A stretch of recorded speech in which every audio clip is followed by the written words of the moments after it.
Okey,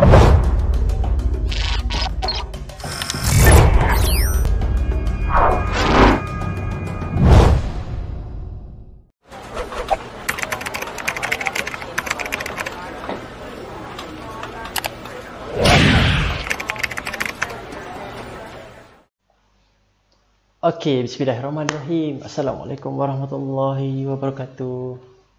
Salam sejahtera dan salam PKPB, maaf zahir dan batin kepada semua. Okey, insya-Allah hari ini bersama saya lagi, Ma'alim Al-Nazif. Okey, hari ini konten hari ini kan, sebab video ni biasanya orang akan buat konten kan. So, konten hari ini adalah kita nak tengok satu panggil refleksi daripada salah seorang pensyarah di Universiti Malaya. Sekarang ni masih lagi mengajar di sana, masih lagi bekerja di Universiti Malaya sebagai seorang pensyarah, dan beliau ni sangat pakar dalam bidang teknologi pendidikan. So refleksi ni dia buat, kalau saya tak silap, 13 hari bulan. Hari tu waktu first PKP, lebih kurang 3 hari lepas, 16 hari bulan ni. Okey, 3 hari yang lepas, iaitu pertama kali PKP bermula sekarang ni di negeri 6 negeri yang kena PKP, dan ada yang kena PKPB, ada yang kena PKPP kan. Tapi kami di Selangor ni dikenakan PKP. So Perintah Kawalan Pergerakan. Jadi beliau ada mengeluarkan satu video mengenai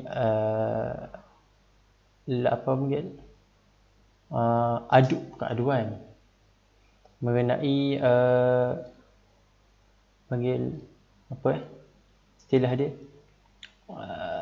apa istilah dia, bukan coletan, macam luahan. Yes, aduh susah saya perkataan.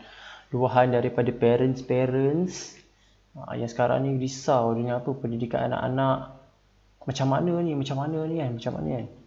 So kita nak tengok refleksi, so kita akan berefleksi kepada refleksi. Itu yang kita akan buat hari ni, refleksi kepada refleksi. Nampak macam pelik kan, tapi itu yang kita akan buat hari ni, refleksi kepada refleksi. So kejap lagi kita akan tengok video, saya akan tunjukkan. Saya tak tengok lagi video tu, kita tengok sama-sama. Lepas tu saya akan bagi refleksi kepada refleksi kepada video doktor. Video kejap lagi lah. Okey, untuk pengetahuan semua, sebelum tu kita tunjuk lah. Okey, untuk pengetahuan semua, doktor yang mengajar, beliau merupakan seorang doktor yang mengajar di Universiti Malaya. Okey, boleh nampak tu nama dia, DRSN Pro Show. Pro Show. Okey, ni video dia. Okey, kita tengok sama-sama .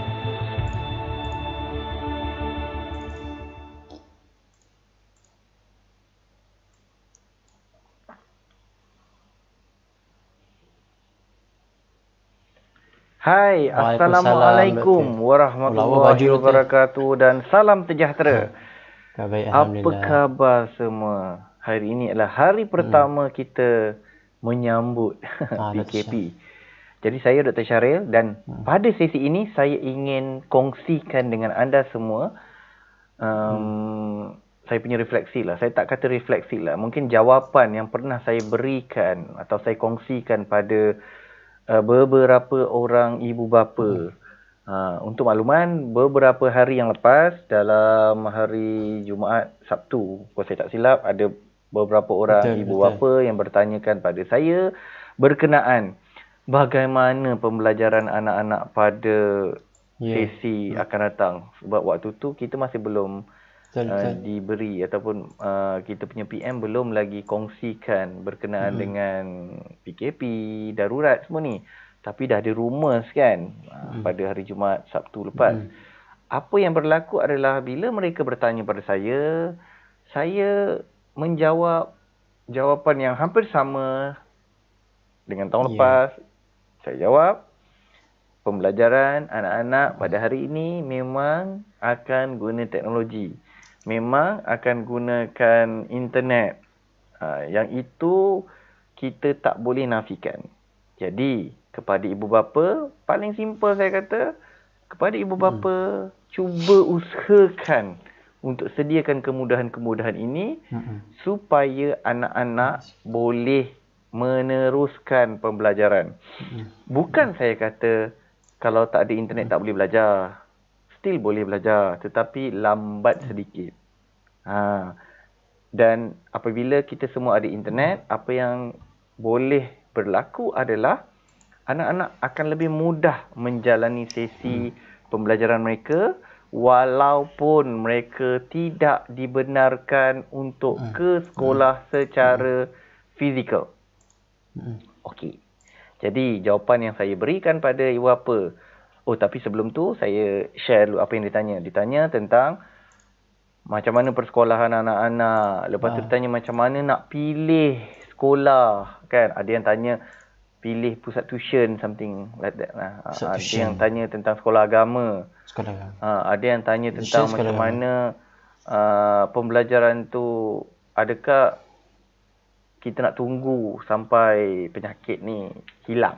Okey, itu saya tak berani nak jawab sebab penyakit. Bab penyakit ni bukan bidang saya, tetapi apa yang pasti penyakit ni akan bersama kita dalam tempoh yang agak lama. Itu apa yang saya jangkakan. Okey. Soalan pertama, macam mana anak-anak akan belajar? Yes, mereka akan belajar secara atas talian. Dalam talian online. Itu sudah pasti.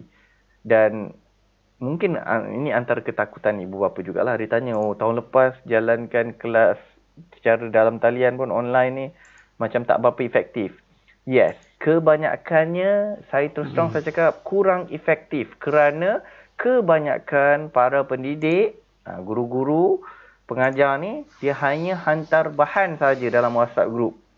Dan itu bagi saya kurang efektif. Okey? Boleh, tak ada masalah pun maklumat tu sampai, tapi kurang efektif.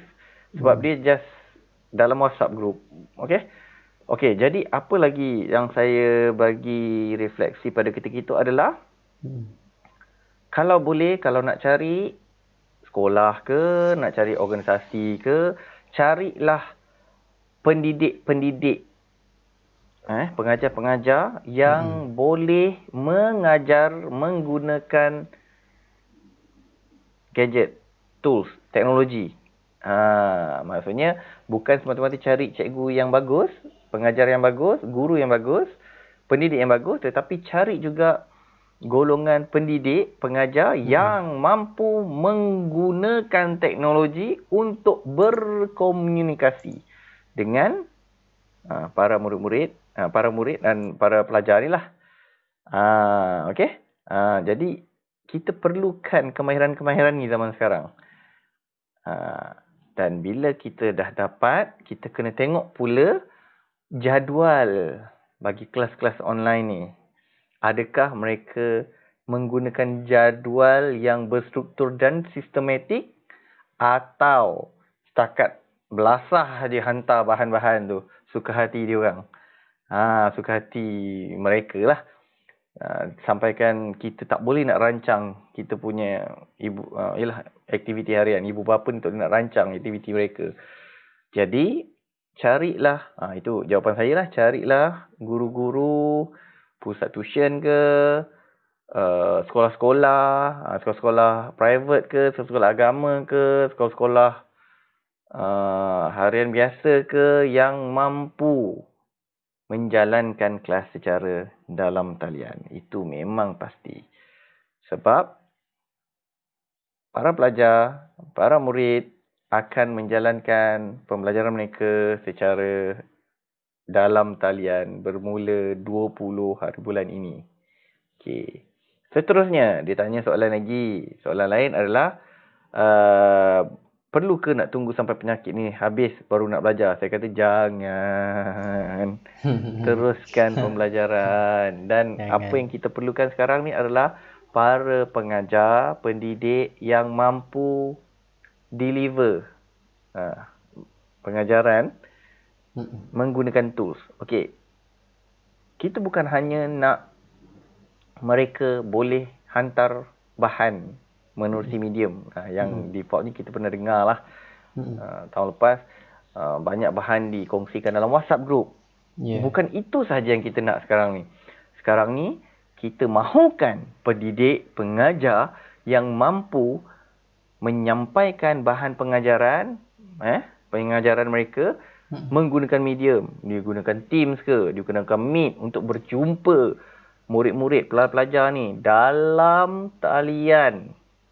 Dia jumpa directly. Maksudnya, saya live, pelajar pun live, murid pun live dan kita boleh berkomunikasi.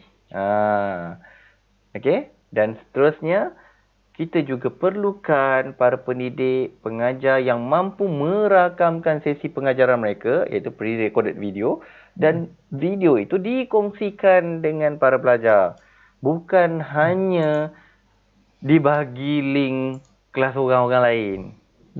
Kita pun tak tahu daripada mana. Ya, bagus, tak ada masalah pun tunjukkan link kelas-kelas orang lain. Tapi apa fungsi pengajar pendidik ni? Jadi mereka perlu improve lah. Daripada tahun lepas takkan sampai sekarang tak boleh nak rakam video. Handphone semua ada kan. Jadi itu antara yang sebenarnya kita perlukan sama sekarang. Dan seterusnya, yang pertama tadi, guna teknologi. Dia boleh berkomunikasi secara bukan hanya boleh sampaikan maklumat, bahan saja. Tapi boleh berkomunikasi menggunakan teknologi. Gunakanlah tools apa-apa, Meet ke, Teams ke kan, Microsoft Teams tu kan, Zoom ke, at least dia boleh jumpa directly murid-murid pelajar-pelajar ni. Dan seterusnya adalah para pendidik yang mampu merakamkan sesi pengajaran mereka. Rakam video and then dikongsikan video tu. Maksudnya yang ini dia bukan live lah. Yang tadi sebelum ni digunakan Meet ke Team ke dia live. Yang ni dia tak live. Dan seterusnya adalah mereka menjalankan sesi ini secara berjadual. Ada jadual. Dia bukan suka hati dia orang nak buat kelas ni pada waktu-waktu bila-bila kan. Tak boleh. Kena ada jadual. Sebab garis panduan yang telah ditetapkan oleh Kementerian Pendidikan Malaysia dah jelas. Dan untuk dapatkan atau untuk baca dokumen tersebut nanti dekat bahagian bawah ni saya akan sertakan link tersebut. Okey. Bonus kepada mana-mana organisasi macam contohnya pusat tuition ke, sekolah ke kan, kalau mereka ada pertama e-learning. Dalam kes ni e-learning ni macam sekolah-sekolah mereka sometimes dia ada Google Classroom. Ya betul. Tapi ada je sekolah private yang dia tak guna Google Classroom tapi dia gunakan e-learning mereka sendiri. It's okay as long as dia boleh letak bahan pengajaran mereka, latihan-latihan dan pelajar boleh akses kepada bahan-bahan tersebut. Tak adalah hantar dekat WhatsApp. Lepas tu 2 minggu akan datang nak tengok bahan dah tak ada dah bahan tu. Kita tak nak macam tu. Kita kalau boleh, pelajar boleh akses ke dalam e-learning. Dia boleh masuk, ambil bahan. Dan kita pun boleh track. Pelajar kita boleh masuk ke tak. Dia dah masuk ke tak. Bila dia ambil. Dia dah buat kerja ke tidak. Semua kita boleh track. Okay? Dan yang bonus yang satu lagi adalah sekiranya organisasi tersebut ada social media. Social media tertentu di mana kita boleh dapat interaksi atau komunikasi pantas direct kepada organisasi itulah, sekolah ke ataupun pusat-pusat tuition ni ke. So itu antara keperluan yang mungkin kita boleh consider untuk memilih lah.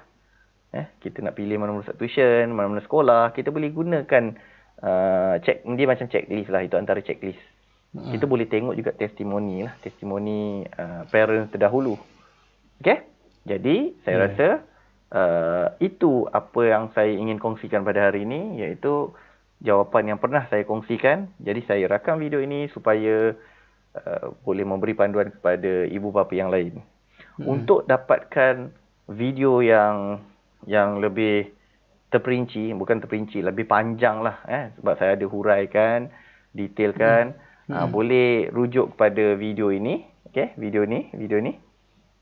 Nanti boleh tengoklah sebab dia lebih kurang dalam 50 minit. Ini just ringkasan saja video ni. Jadi itu saja. Sekian. Assalamualaikum warahmatullahi wabarakatuh. Waalaikumsalam. Sehingga kita berjumpa lagi pada sesi yang akan datang. Okey. Peace, Doktor. Okey, terima kasih banyak pada Dr. Syahrin Nizam bin Sharum. Okey, untuk pengetahuan semua, Dr. Syahrin ni merupakan, dan saya dah cakap tadi, saya ulang balik beliau merupakan seorang pensyarah di Universiti Malaya yang sangat-sangat sangat-sangat ini diberitahu pada saya kan.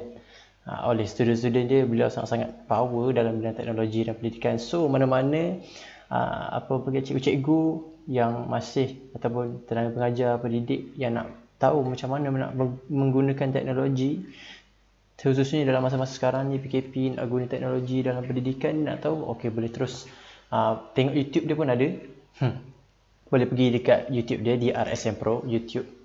So doktor, pesanan untuk doktor, kalau dapat share-share dengan saya 5% ni free marketing. Contoh. Tak ada. Contoh doktor minta maaf doktor Okey, contohnya kita dah promote kan. Takkan tak dapat apa. Okey. Kembali balik pada refleksi tadi. Okey doktor, terima kasih doktor di atas refleksi. So, sekarang ni saya nak buat refleksi pada refleksi video tadi kan. Kalau kita tengok apa yang keluhan ataupun luahan daripada video tadi, doktor ada mengatakan bahawa parent ni risau. Orang kata mimpi ngeri berlaku, adakah akan berlaku lagi pada tahun ni? Sebab apa? Tahun lepas, tahun 2020 dah berlaku kan. So ada SPM terpaksa tangguh pada tahun ni. So ibu bapa risau macam mana ni kan. Pendidikan anak-anak kita macam mana ni? Masa tu tak berjalan. Takwim tetap berjalan. Tahun tetap berjalan. Umur makin bertambah. Takkan umur bertambah kan, tapi ilmu tak bertambah. Kaedah yang kita gunakan tidak bertambah baik ataupun kita tak improve dari masa ke semasa. Sebab apa? Sepatutnya dari masa ke semasa kita kena improve. Okey, mungkin dulu macam ni, kita tak buat online, kita buat online. Kita tak pandai buat online, kita belajar, dan pun kita proceed dengan online contohnya. So, antara yang disebut tadi oleh Dr. Syahrin Nizam ataupun kita panggil dia DRSM Pro kan, aka DRSM Pro. Dia ada sebut pilihlah. Yang pertama dia kata macam mana kita nak cari, mana-mana parent yang kat luar sana nak cari macam mana nak cari apa orang panggil, nak bagi nak kata pendidik ni bukan setakat boleh mengajar sebenarnya, bahkan dia boleh menggunakan teknologi dalam sesi PDPC atau PDPR. Sekarang ni PDPR kan, pembelajaran dan pemulyasaraan. PDPR lah kan, PDPR secara online. Secara online. Dia bukan setakat boleh mengajar bukan setakat boleh mengajar di dalam kelas, bahkan dalam online pun boleh. Interaksi di dalam kelas, bahkan dalam online tu pun mungkin lebih baik daripada di dalam kelas contohnya. Menjadikan kelas tu seakan-akan duduk di dalam kelas secara bersemuka. Okey. So, kembali pada poin tadi, yang pertama DRSM Pro kata, saya panggil DRSM Pro kan, Dr. Syahrin Nizam Pro, DRSM Pro kan. Okey, so yang pertama dia kata pendidik tu bukan setakat boleh menyampaikan, bahkan boleh menggunakan teknologi dalam penyampaian dia dalam kelas. Maksudnya buat secara live, bukan setakat hantar pada WhatsApp je kan. WhatsApp hantar WhatsApp kan. Senang kerja. No. Beliau kata bukan setakat hantar WhatsApp, tapi boleh mengajar juga, buat secara live. Seakan-akan berada dalam satu kelas yang secara bersemuka, live kan. Okay, itu yang pertama. Yang kedua adalah dia kata carilah mana-mana pusat tuition yang bukan setakat mengajar, bahkan ada jadual yang berstruktur. Jadual yang dah susun cantik, tak adalah suka hati kan. Nak mengajar, jom kita jalan mengajar. Tak nak mengajar, sudah duduk relax kan. No. Maksudnya ada jadual yang dah ditetapkan. Okey, contohnya macam kat sekolah kan, pukul 8, pukul 7.30 masuk, 7.45 start kelas, balik pukul 2. Lepas tu sambung, kalau sekolah rendah sambung pula pukul 2.30 pergi sekolah agama contohnya kan. Sekolah agama sampai pukul 5.30, balik penat. Tapi sekarang ni tak payah nak berjalan, duduk di rumah di depan laptop, duduk saja, buka internet. Pastikan ada internet lah kan, tak boleh buka laptop tak pakai internet, tak boleh kan. Pastikan ada internet, kita pun buat secara live.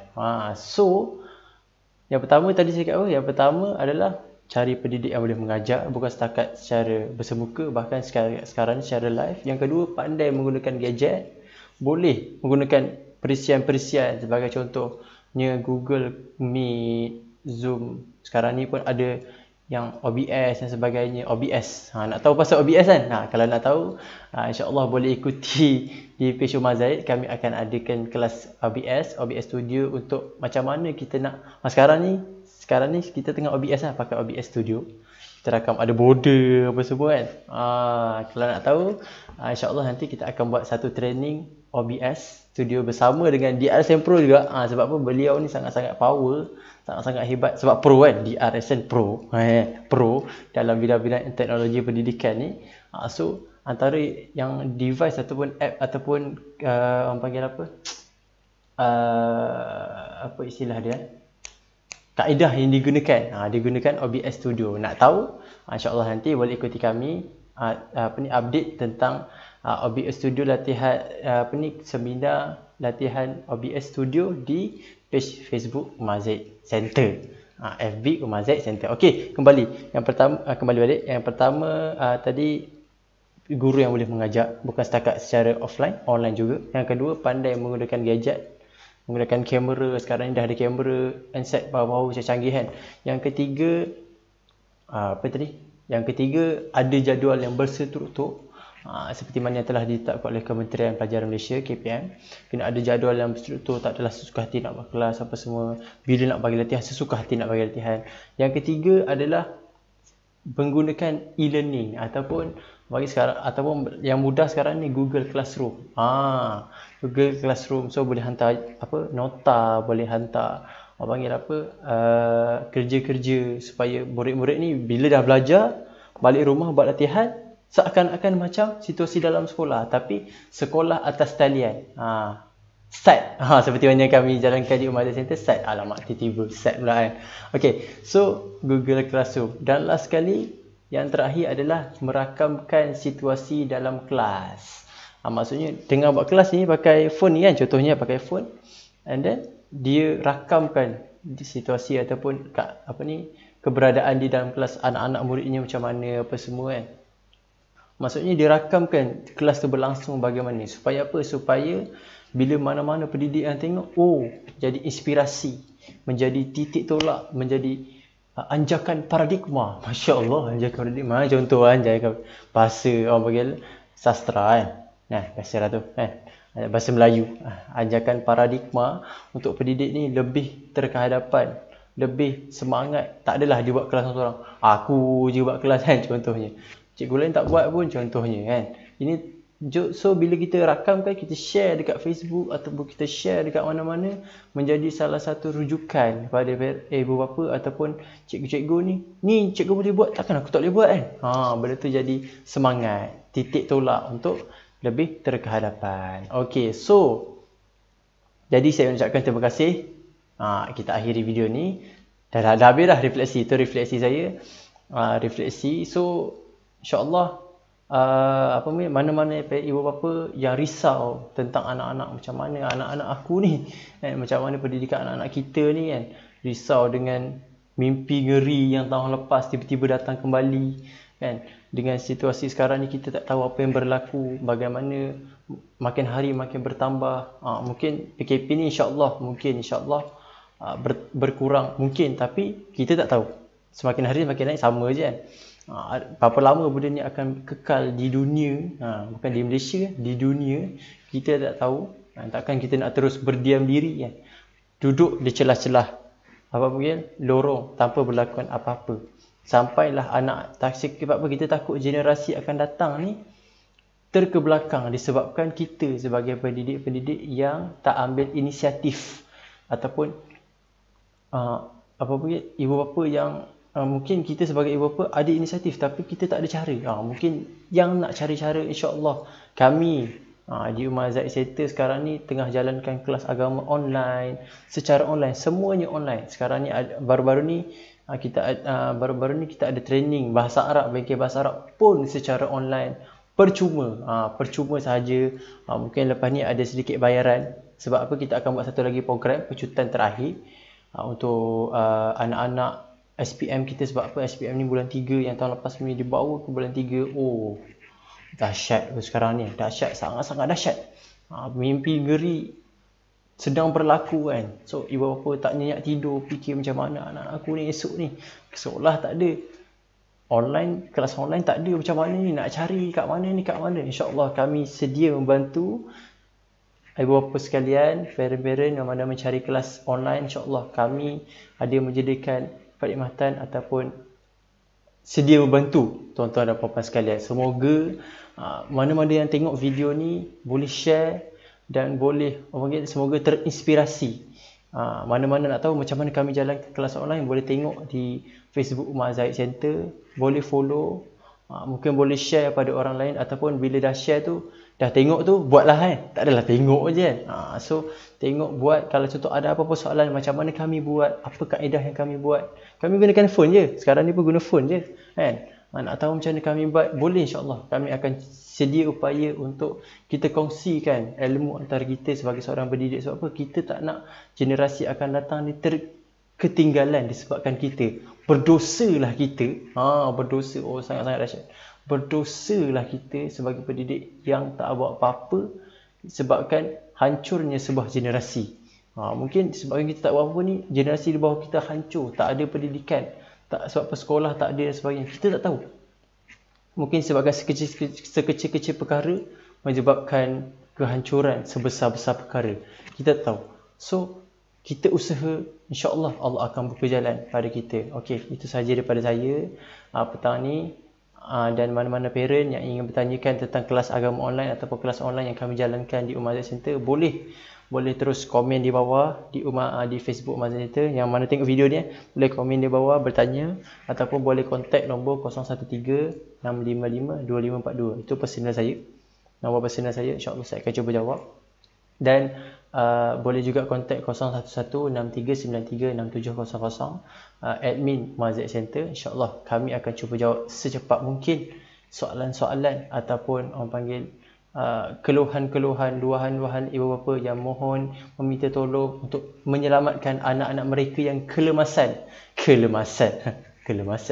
yang sedang membutuhkan pertolongan, yang memerlukan pertolongan untuk khususnya dalam pendidikan anak-anak kita pada masa akan datang. InsyaAllah itu sahaja daripada saya, Mak Alim An-Nazif.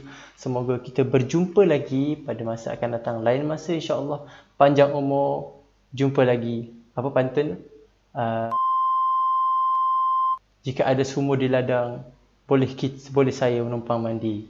Jika ada umur yang panjang, insyaAllah kita berjumpa dalam page yang sama dengan orang yang sama pada masa akan datang. Okey, itu sahaja daripada saya. Assalamualaikum warahmatullahi wabarakatuh. Bye-bye.